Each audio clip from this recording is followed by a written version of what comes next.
இல்லை அப்போ அவங்க உதயநிதி அவர்களுடைய ஜாதகம் வந்து கலைஞர் ஜாதகத்துக்கு இணையா இருக்கும், அந்த ரேஞ்சில் உள்ளது அப்படின்னு சொல்லியிருந்தாங்க. கட்டாயமா, ஏன்னா அந்த அமைப்பும் இருக்கு. ஏன்னா இப்ப அவருக்கு சனிமகா தசை நடக்குது. சனிமகா தசையில சூரியனோட புத்தி நடக்கு. இப்ப கரெக்டா சூரியனும் உச்சத்திலே இருக்கு. சூரியனும் உச்சத்துல இருக்கு. அதனாலதான் அவருக்கு வெற்றி வாய்ப்பு கிடைச்சது. அதுதான் மிகப்பெரியது. ஆனா கலைஞர் ஐயா ஜாதகம் மாதிரி இந்த இதுல யாருக்குமே அமைப்பு கிடையாது. தமிழ்நாட்டிலே இல்ல தலைவர், தமிழ்நாட்டுல உலகத்திலேயே கிடையாது. அந்த அளவுக்கு வந்து பாத்தீங்க அப்படின்னா கலைஞர் ஐயாவுடைய ஜாதகமே வேற லெவல். அவரை எழுத்து நின்று யாருமே பேச முடியாது. அந்த அளவுக்கு ஆளுமை உள்ளவர் அவர்.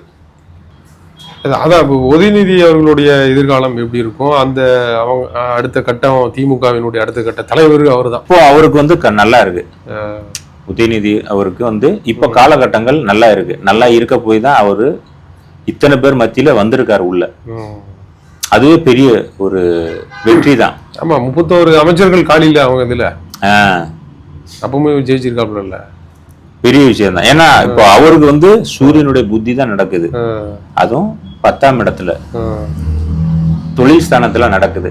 அப்போ தொழில் என்ன செய்யணும், அரசியலுக்கு தான் வரணும். அதனாலதான் அவருக்கு வெற்றி வாய்ப்பே கிடைச்சிருக்கு. அவர் மிகப்பெரிய அளவுக்கு வருவார்.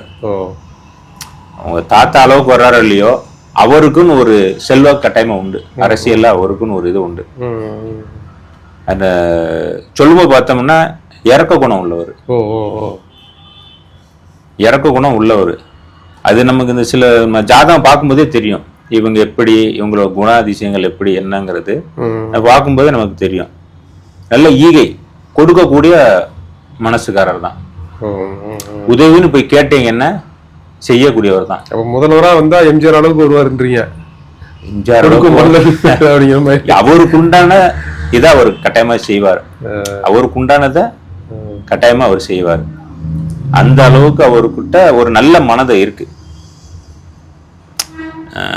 அவரு கும்ப லக்னம், ரிஷப ராசி.